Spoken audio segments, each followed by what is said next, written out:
जय हिंद दोस्तों। तो स्वागत है आपका आज के इस वीडियो में। तो आज के इस वीडियो में हम लोग क्लास 10 के डॉक्टर केसी सिन्हा के मैथ के बुक से प्रश्नावली 2.1 का पहला प्रश्न को हल करने वाले हैं। तो चलिए हम लोग वीडियो को शुरू करते हैं। तो आपका पहला प्रश्न यहाँ पे कह रहा है कि नीचे दिए गए बहुपदों के आलेख को देखकर जांच करें कि वे एक घातीय है या द्विघातीय है, या ना तो एक घातीय है ना द्विघातीय है। तो हमको आपका आलेख देखकर बताने की या तो बहुपद एक घातीय या द्विघातीय है।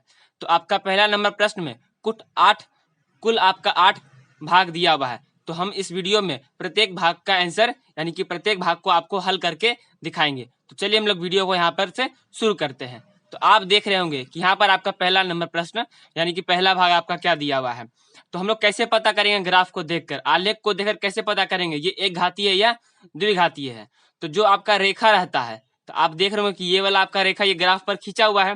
तो एक्स अक्ष को जितना बार स्पर्श करेगी उतना वाला ये आपका घात होगा। तो आप देखिए यहाँ तक आपका एक्स अक्ष को स्पर्श नहीं कर रही है, यहाँ पर ये आपका एक बिंदु यानी कि एक बार ये आपका स्पर्श कर रही है। एक बार जब एक बार स्पर्श करेगी तो आपका कौन सा बहुपद होगा? तो एक घातीय बहुपद होगा। तो यहाँ पर हम लोग लिख लेंगे कि यह आपका क्या है? एक घातीय बहुपद है।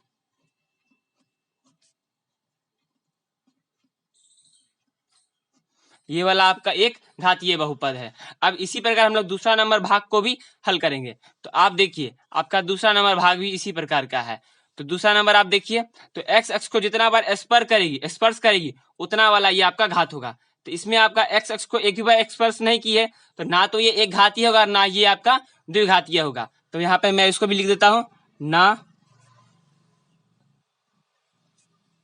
एक घातीय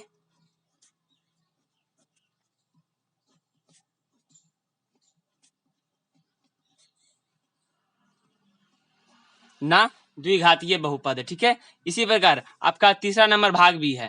तो तीसरा नंबर में भी देख लीजिए कि आपका एक भी बार ये एक्स अक्ष को स्पर्श नहीं कर रहा है। तो ये भी उसी प्रकार है कि ना एक घातीय ना द्विघातीय। तो इसको भी हम लोग लिख लेते हैं कि ना एक घातीय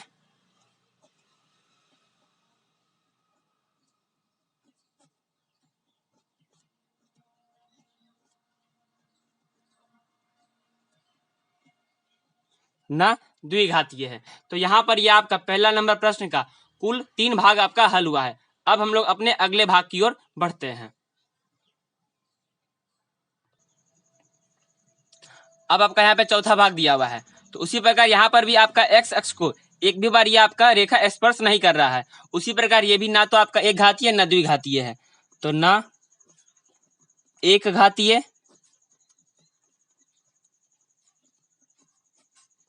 ना द्विघातीय। ठीक है, उसी प्रकार यहाँ पर आपका 5वां नंबर प्रश्न है। तो 5वां नंबर को भी देखिए कि आपका एक्स अक्ष को यहाँ पर ये आपका एक बार स्पर्श कर रही है और कहीं जगह स्पर्श नहीं कर रही है। तो ये आपका एक घातीय बहुपद है।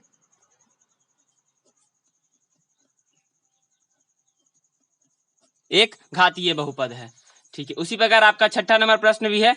तो यहाँ पर देखिए आपका एक्स अक्ष को एक ही बार स्पर्श नहीं कर रही है। तो ना तो एक घातीय ना ही द्विघातीय। तो ना एक घातीय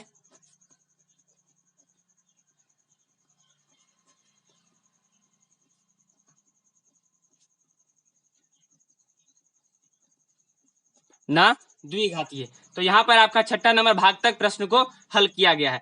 अब हम लोग अपने अगले भाग की ओर बढ़ते हैं।